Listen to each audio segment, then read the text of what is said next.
ठाकुर जी कभी कभी आयुध धारण करते हैं।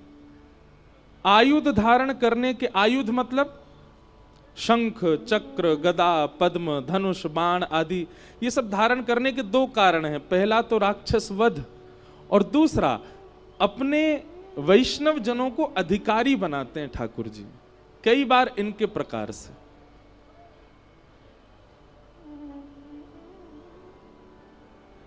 यहां बोल दो कि कोई चिल्लाए नहीं, बस धीरे मौन होके बात करें सब।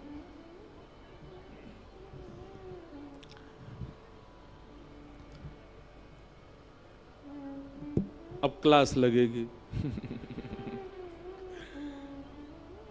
कोई नहीं, आज ठाकुर जी भी धनुष लेके खड़े हैं ना, क्लास लगावे को। बड़े भाव से सुनो सब लोग, इधर देखो। परमानंद का विषय है, तानपुरा थोड़ा कम। हम आप सब लोग आज कथा के 6वें दिवस में प्रवेश कर रहे हैं। कल आनंद उत्साह के साथ कथा का विश्राम भी यहाँ होगा, और फिर अगले वर्ष की प्रतीक्षा रहेगी कब पुनः चंडीगढ़ में फिर से वृंदावन प्रकट उत्सव फिर मनाया जाएगा।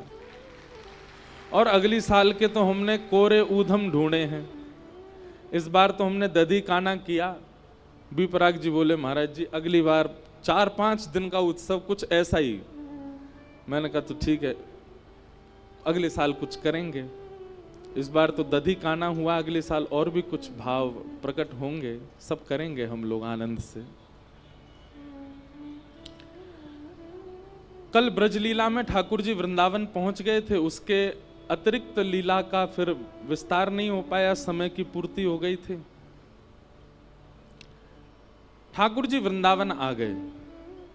बहुत ध्यानपूर्वक सुनो, अब सब लोग बिल्कुल ध्यानपूर्वक कथा श्रवण करो। ठाकुर जी का वृंदावन आगमन हुआ है। वृंदावनम संप्रविश्य सर्वकाल सुखावहम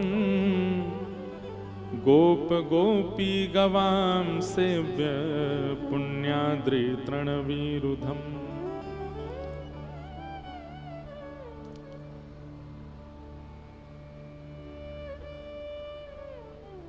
वृंदावन ठाकुर जी का इष्ट है। क्यों?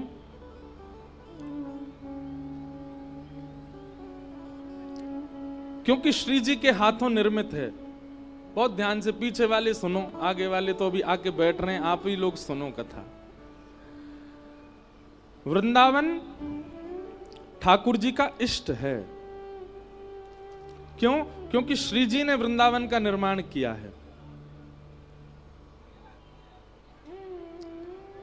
हमारी माता जी, हमारे पिताजी घर में कभी सातिया बनाते हैं, कभी कुछ अच्छा माता जी कुछ ना कुछ बनाती है ना, कभी अभी दीपावली के समय पर भी दीवार पर कुछ बनाएंगी या सातिया बनाएंगी, हमारे लिए वो पूजनीय हो जाता है, हमारे लिए वो पूज्य हो जाता है। ऐसे ही किशोरी जी के द्वारा निर्मित है वृंदावन, इसलिए ठाकुर जी उसको अपना इष्ट मानते हैं। केवल हमारा इष्ट नहीं है, ठाकुर जी का भी इष्ट वृंदावन है। प्रिया लाल को लाढ़ लढ़ावत, प्रिया लाल को लाढ़ लढ़ावत। ठाकुर जी को लाड़ लड़ाने में, किशोरी जी को आनंद कराने में सबसे श्रेष्ठ सहचरी वृंदा सहचरी वृंदावन। वृंदावन भी एक सखी है। प्रिया लाल को लाढ़ लढ़ावत, सब विधि पूर्ण काम हेरी मेरो, सब विधि पूर्ण काम। वृंदावन सुख धाम हेरी मेरो, वृंदावन अरे हारी मेरो, वृंदावन सुख धाम हेरी मेरो।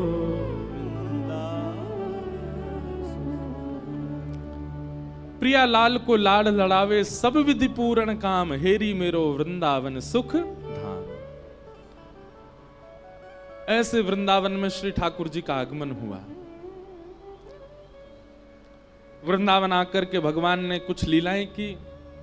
अघासुर का वध किया, धेनुकासुर का वध किया। एक वत्सासुर नाम का दैत्य आया था।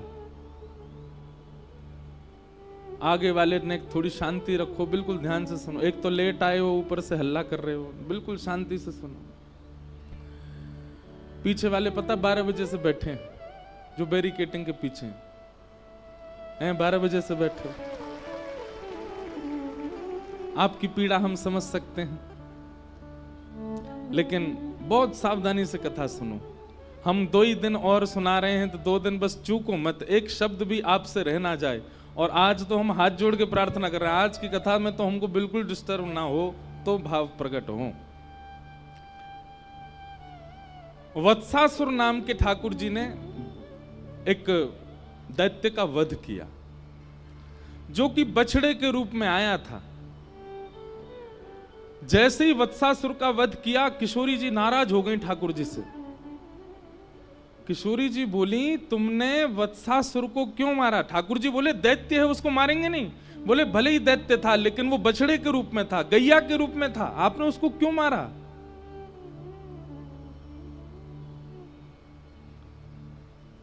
किशोरी जी की ठाकुर जी की नेक नेक नोक झोंक है गई, यही बात सुन। आहा, एक श्लोक है, श्लोक में ही ठाकुर जी और किशोरी जी का पूरा संवाद है।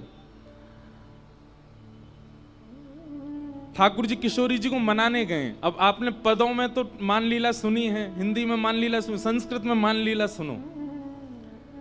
ठाकुर जी गए और ठाकुर जी जाकर के किशोरी जी के द्वार को खटखटा रहे हैं। तो अंदर से किशोरी जी कह रही हैं, कोयम द्वारी, द्वार पर कौन है? तो ठाकुर जी बाहर से कह रहे हैं, हरि ही। अपनो परिचय दे रहे हैं, कहा हरि ही, हरि आयो द्वार पे। किशोरी जी बोली, हरि? हरि का मतलब होता है कौन? जो सब चीज हरण कर ले। हरण करना, हरण कौन करता है ब्रज में? बंदर। किशोरी जी बोली, हे बंदर आया मेरे द्वार पे, अरे कोई जाओ या को भगा के आओ। प्राय ही उपवनम सखमृग पात्र किम, अरे कोई वन का बंदर आ गया है मेरे द्वार पे। तब ठाकुर जी कह रहे हैं, अरे नहीं नहीं, वो वाला हरि नहीं, कृष्णो हम दैते, मैं कृष्ण हूं, आपका दैत। दैत कहते हैं घनिष्ठ को। दैत किसको कहते हैं? घनिष्ठ को। बहुत ध्यानपूर्वक सुनो, कृष्णो हम दैत, आपका अत्यंत घनिष्ठ कृष्ण हूं मैं।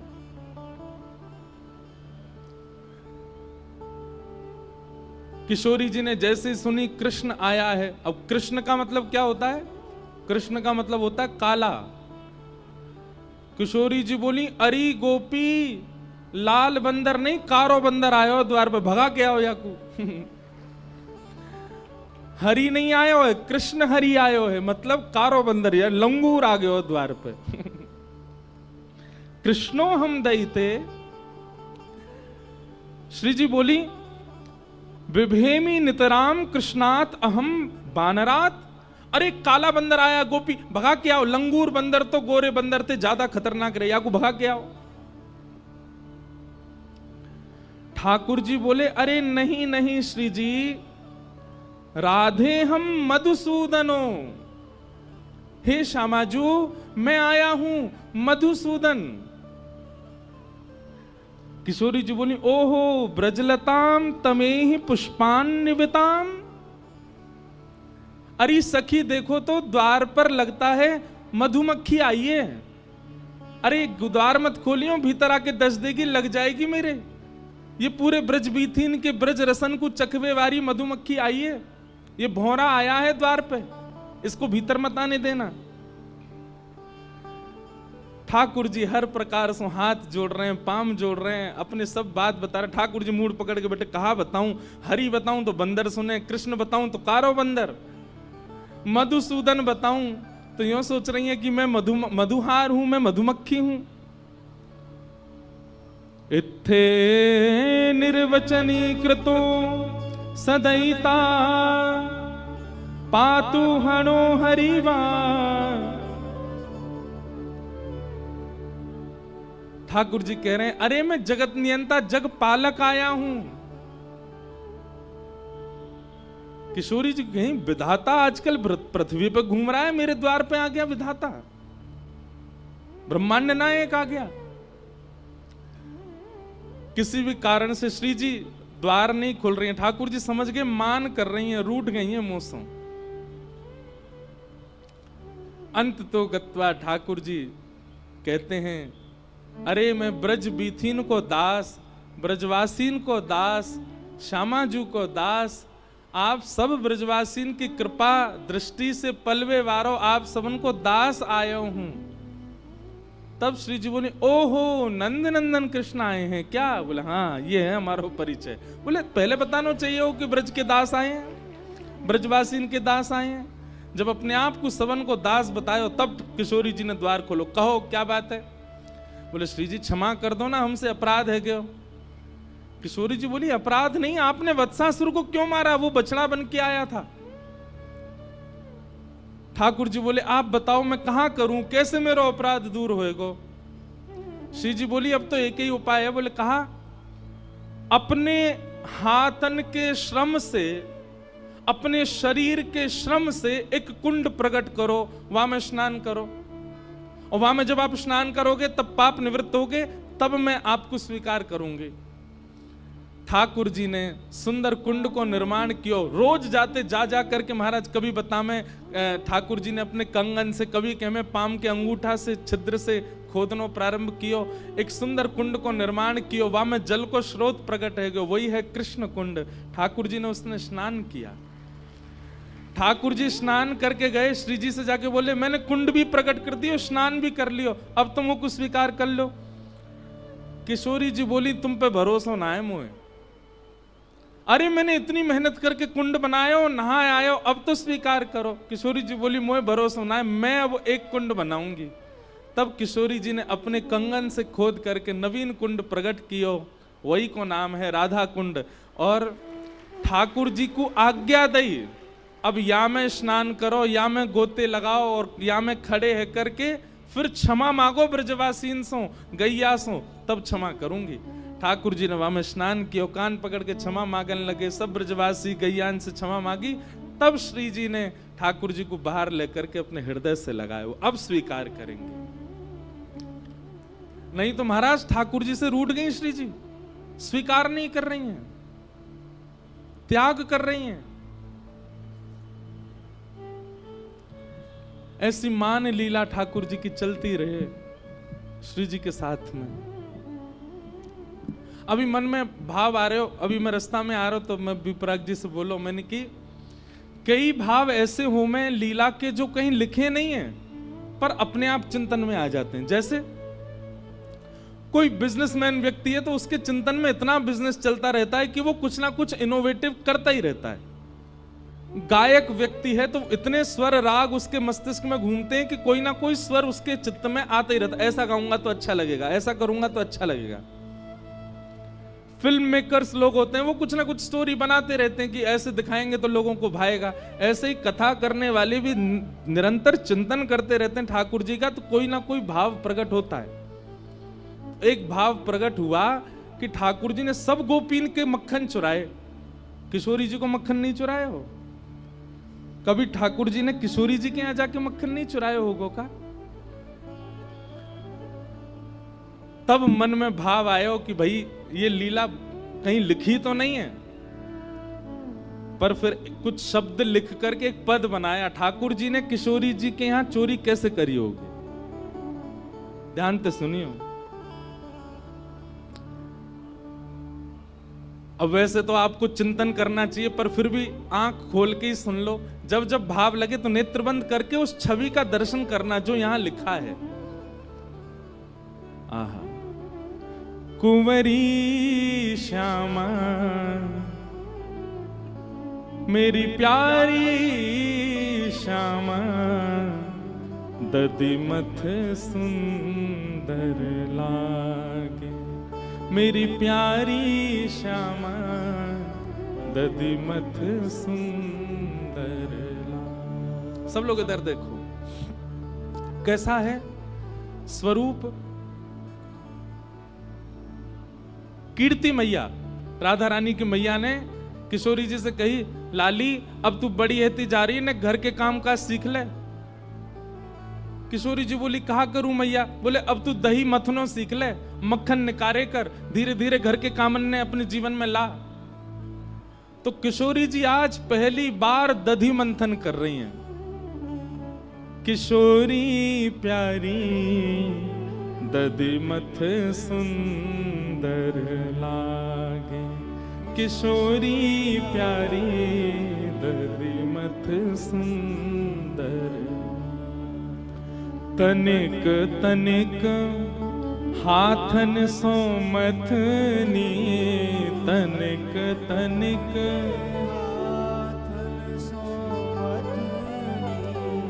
तनिक तनिक, तनिक मतलब छोटे, तनिक तनिक हाथन सो मथनी, तनिक तनिक हाथन सो मथनी, तनिक सी भोरी चलावे किशोरी राधे, तनिक सी भोरी दधी मथ सुंदर लागे, किशोरी राधे दधी मथ सुंदर। आज किशोरी जी ने जैसी मथनी पहली बार चलानो प्रारंभ कियो, सबरे ब्रजमंडल की गोपी इकट्ठी है गई, बधाई गायन लगी, नंगाड़े बजन लगे पूरे ब्रजमंडल में। सब पूछन लगे, अरे भैया काय बात के मंगल गाए जा रहे हैं? बोले, आज वृषभानु नंदिनी किशोरी जी पहली बार मक्खन निकाल रही हैं। आहा, ब्रजवासी की भीड़ लगी है, पहलो मक्खन को प्रसाद हमको मिलना चाहिए।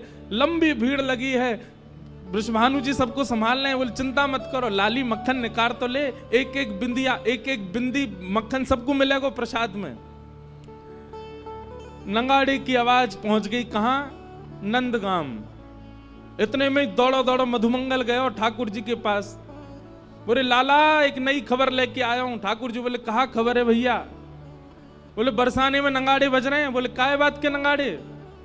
बोले, किशोरी जी मक्खन निकाल रही हैं पहली बार, दही मथ रही हैं। लाला तेने सबरी गोपीन के यहां को मक्खन चुराया, कानी भेणी लूली लंगड़ी सबरी गोपीन के मक्खन खाए, परम सुंदरी किशोरी जी को मक्खन नहीं चुराया, तो हम काय बात के चोर? ठाकुर जी ने अपनी कारी कमरी उतारी, कमर पे बांधी। बोले, सही कह रहा हूं मधुमंगल, यदि किशोरी जी के हाथ की मथी भई दधी ते निकरो भयो मक्खन हमने नहीं पायो तो कहां पायो? मधुमंगल बोलो, योजना तो ऐसी है कि किशोरी जी के हाथ से निकरो मक्खन सबसे पहले कुल देवी को पधराया जाएगा। लाला तू कछु कर, कैसे करके वह माखन को खाए के आ। हमारे लाल जी पे मैं एक बात कहूं, कछु करनो आवे चे नहीं आवे, एक काम बहुत बढ़िया आवे। कहा? छोरी बननो बहुत बढ़िया आवे। नेक में ही अपने केस खोल दिए, आंखन में काजल लगा लियो, मुख पे लालिमा लगा ली, और सोई महाराज कोई छोटी सी गोपी की बढ़िया सुंदर पोशाक ले आए, नीचे पहनी, ऊपर चुनरी डाली, हाथन में छोटी छोटी चूड़ी पहनी। नेक से सेठ ठाकुर जी ज्यादा से 4-5 साल के होंगे। नेक नेक से चूड़ी पहन ली, पामन में पाजेब पहन ली, और नेत्रन में काजल लगा लियो। कैसा लग रहा हूं? मधुमंगल बोलो, लाला तू छोरी होता तो भगा ले जाता मैं, इतना प्यारो लग रहा है। अरे बाल ब्याह कर लेते तो अब तू जल्दी जा, नहीं तो मैं तुझे ब्याह ही कर लूंगा। ठाकुर जी छोटी सी सखी बन करके मक्खन चुराने जा रहे हैं। कौन को? श्री जी को, श्री राधा रानी। ये लीला कहीं लिखी नहीं है, ये चिंतन में आई लीला है, ये भाव में आई लीला है। आहा, बेवस भय धाये नंद नंदन, बेबस भय। गाओ, ताली मत बजाओ पर पीछे गाओ। बेबस भय धाये नंद नंदन, बेबस भय। कैसे? सखी को रूप धराए, सखी को किशोरी राधे दधिमथ सुंदर लागे, किशोरी राधे दधिमथ। ठाकुर जी पहुंच गए बरसाने। अब नेक्स्ट किसी गोपी बन के गए, कोई ना रोको ही ना, सीधे पहुंच गए भवन में। चारों तरफ गोपियां खड़ी हैं और उन गोपीन की छोटी छोटी लाली खड़ी हैं, वहीं पर ठाकुर जी भी जाके खड़े हो गए। गोपीन को लगी कोई बरसाने की गोपी की छोरी होगी छोटी। ठाकुर जी आके खड़े हो गए, चुपचाप देख रहे हैं। छोटे छोटे से हाथ हैं किशोरी जी के, नेक्स्ट किसी मथनी ऐसे मथ रही है, वहां में ते धीमे धीमे दधी नीचे जा रहा है, छाछ नीचे जा रही, मक्खन ऊपर आ रहा है। ठाकुर जी के मुंह ते लार टपक रही है। बीच बीच में ऐसे अपने मुंह को साफ कर रहे हैं और बस योजना बना रहे हैं कैसे चुरा के भागूं याकू। इतने में ही कीर्ति मैया बोली, अरे चलो सखी, आज पहली बार किशोरी ने मक्खन निकालो है, या मक्खन को भोग कुल देवी को लगाएंगे। सब जाओ कुल देवी के यहाँ व्यवस्था करो, नए नए वस्त्र पहन के आओ। अरे लाली तू भी जा, नए वस्त्र पहन के आ, मक्खन लेके कुल देवी को पूजन करवे जाएंगे। कुल देवी को भोग लगाओ, कुल देवी को भोग लगाओ। सुन मोहन घबराए, सुन मोहन हे सखी रूप में छल बल करके, सखी रूप में छल बल करके, माखन ले बन धाए, माखन ले बन धाए। सब सखियां सजवे जा रही हैं, किशोरी जी तैयार हुए गई हैं, वहीं मटकी में मक्खन रख के चली गई हैं सब कि अब सब जाओ तैयार है लाओ। सब निकलती गई, ठाकुर जी वहीं कोने में छुप के खड़े है गए। और जैसे ही सब सखी गई, नेक्स्ट सी मटकी में नेक्सो से मक्खन। अब किशोरी जी ने कोई बहुत ज्यादा तो निकारो नहीं होगा, नेक्सो से ही निकारो।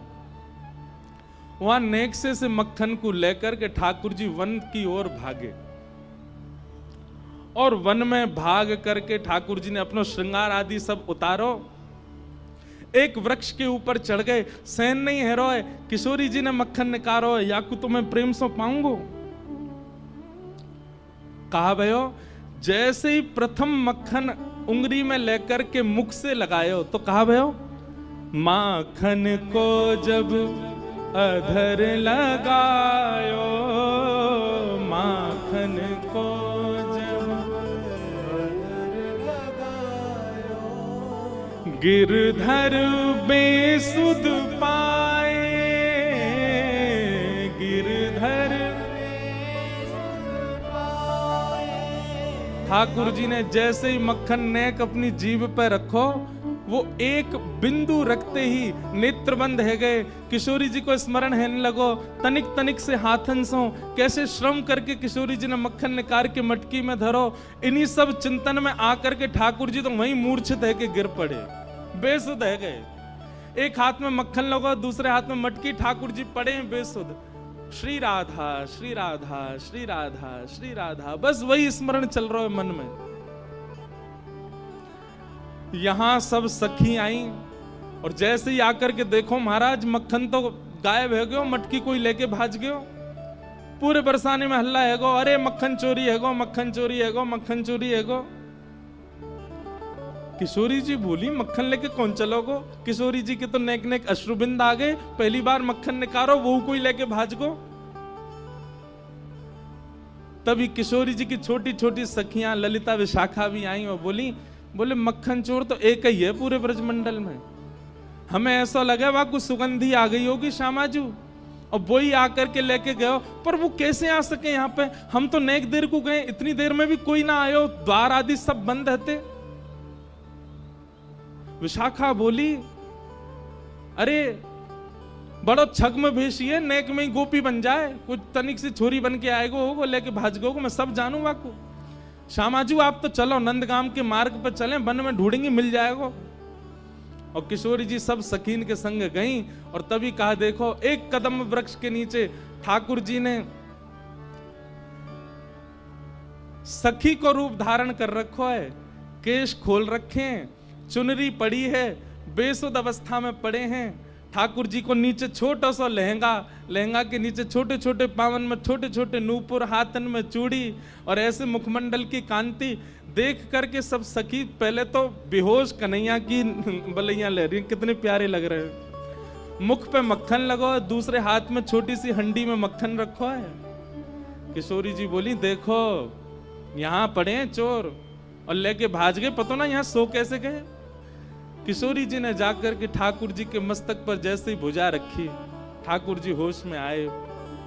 सब सखी बोली हे श्यामाजू, आपके हाथ से निकसों मक्खन पावे की सबन की इच्छा, परंतु ये तो है ही ना सके कि आप कछु बनावे और श्याम सुंदर पहले नहीं पावे।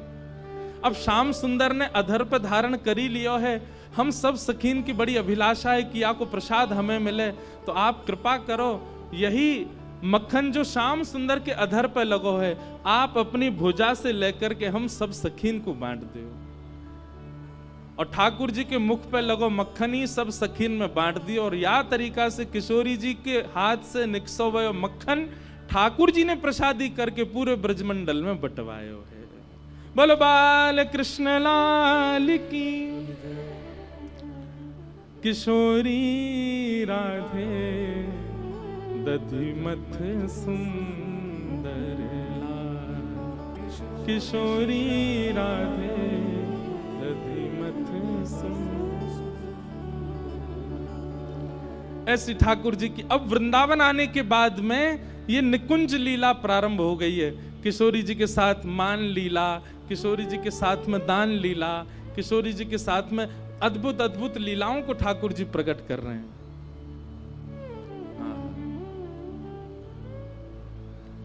इस प्रकार ठाकुर जी की अब ब्रज लीला प्रारंभ हो गई।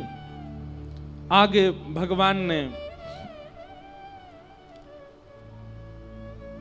वेणु गीत के माध्यम से ब्रज की गोपीन को अपने वनचर रूप को दर्शन करायो, वनवासी रूप को दर्शन करायो। वन में जब ठाकुर जी जामे तब कैसे लगे, वह रूप को आस्वादन करायो। एक दिन मधुमंगल ठाकुर जी ते बोला, बोले लाला तेरी बड़ी पूजा होवे, तू कहीं चलो जाए, सब तो को बहुत वंदन करें, संत भी तेरे चरणन को धोमे, गोपी तेरी बलैया ले में, सब तेरी इतनी जय जयकार करें, कभी कभी हमारा मन करे कि ऐसा हमारे साथ कब होएगो। ठाकुर जी बोले भैया मेरी तरह राक्षसन को मार दे, तेरे बल बल सब बलैया लेंगे तो सब प्रणाम करेंगे।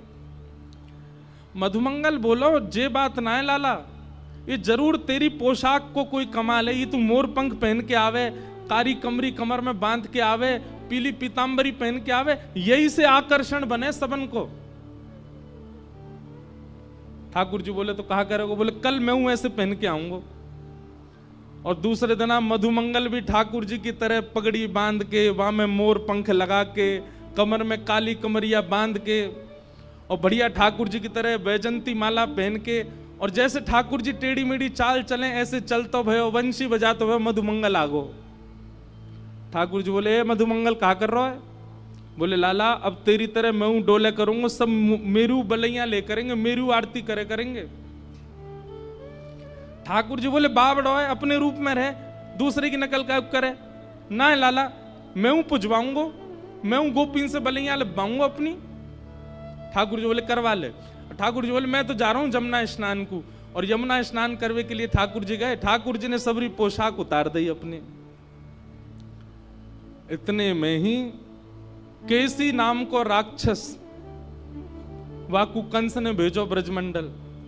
केसी ने कही आपके शत्रु कृष्ण का हुलिया बताओ। कंस बोलो मोर पंख पहने, कमर में काली कमरी बांधे, बंसी बजावे, टेढ़ी मेढ़ी सी चाल चले, वो ये मेरा शत्रु। केसी बोला अभी रुको मैं जाके देख के आता हूं। केसी राक्षस जैसे ठाकुर जी तो स्नान कर रहे थे जमुना जी, मधुमंगल डोल लो बाहर। इतने में ही केसी राक्षस आयो, मधुमंगल के पीछे ही भागो। मधुमंगल बोलो लाला बचाइयो, लाला बचाइयो, लाला बचाइयो, देख कौन आयो। इतने में ही ठाकुर जी जमुना जी ने करके आए, एक मुष्टिक प्रहार करके केसी को मार दियो। मधुमंगल बोलो लाला तू मोर पंख पहन के चले, सब तेरी बलैया ले में, सब तू को प्रणाम करें। मैंने मोर पंख कापे नो, राक्षस पड़ गए मेरे पीछे। तो ठाकुर जी बोले दूसरे की नकल ना करा कर, तू जैसा तू वैसा ही रहे मधुमंगल, तू काय को मेरे रूप को धारण करे। आज तो बच गयो, जल्दी मोर पंख उतार दे, कल कोई और आ जाएगा। ये उन लोगों के लिए जो बहुत जल्दी भगवान बनने की कोशिश करते हैं। नेक पुजबे के बाद में उनके मन में आ जाती है हम भगवान से कम थोड़े ही हैं, हमारे इतने फॉलोअर्स हैं, हमको इतने चाहने वाले लोग हैं, हम भगवान से कम थोड़े ही हैं। ठाकुर जी को का उतना राक्षस आ गए हो ना, रोते फिरेंगे हम भगवान।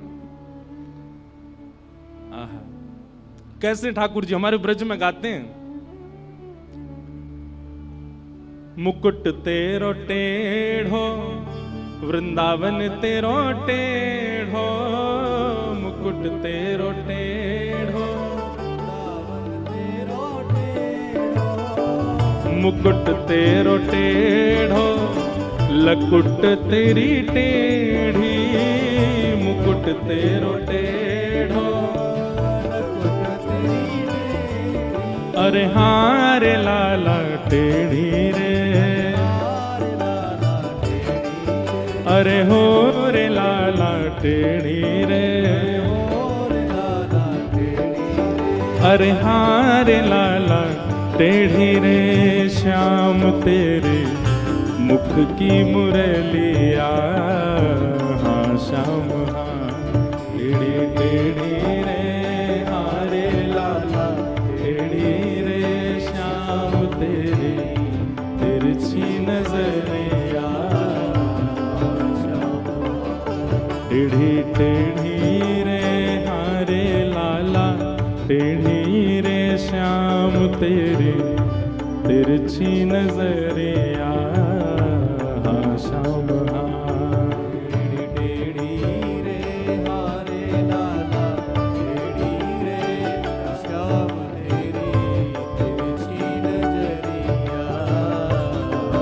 और क्या कह रहे हैं, गोपी सब टेढ़ी और ग्वाल सब टेढ़े, गोपी सब टेढ़ी और ग्वाल सब टेढ़े, गोपी सब टेढ़ी और ग्वाल सब टेढ़े, गोपी सब टेढ़ी और ग्वाल सब टेढ़े, अरे हाँ रे लाला टेढ़ी रे, अरे हाँ रे लाला टेढ़ी रे, अरे हो रे लाला टेढ़ी रे, अरे हो रे लाला टेढ़ी रे, अरे हाँ रे लाला टेढ़ी रे, श्याम तेरे यशोदा डुकरिया, हाँ श्याम हाँ टेढ़ी टेढ़ी रे, हाँ रे लाला टेढ़ी रे, श्याम तेरी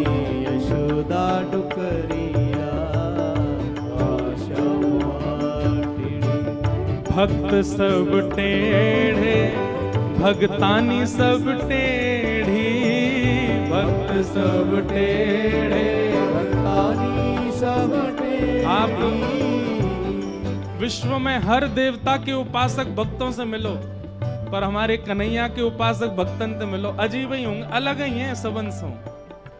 बिना बात के रोते भय मिलेंगे, बिना बात के व्याकुल मिलेंगे, बिना बात के ब्रज रज बताओ, मट्टी लगाए डोले अपने सिर पे, वो दुनिया के लिए मट्टी है, उनके काजे तो श्री कृष्ण रज है। भूखे प्यास रह लेंगे, संत जनन के पीछे पीछे डोलेंगे। हमारे वृंदावन में आकर के देखो कैसे ब्रह्मचारी बनकर के, कैसे विरक्त बनकर के, बैरागी बनकर के रहते हैं भक्त। क्यों?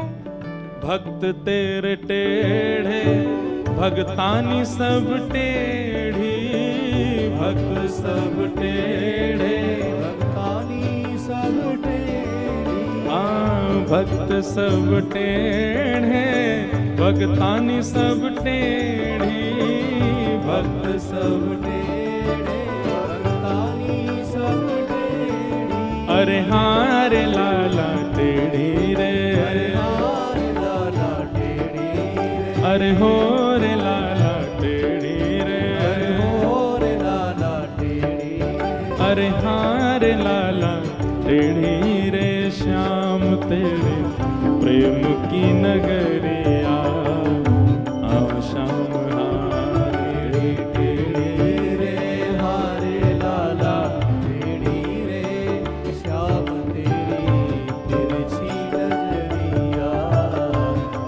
श्याम तेरे टेढ़े रे श्याम तेरे टेढ़ी रे श्याम तेरे तिरछी नजरिया आशाम टेढ़ी टेढ़ी रे हारे लाला टेढ़ी रे श्याम तेरी तिरछी नजरिया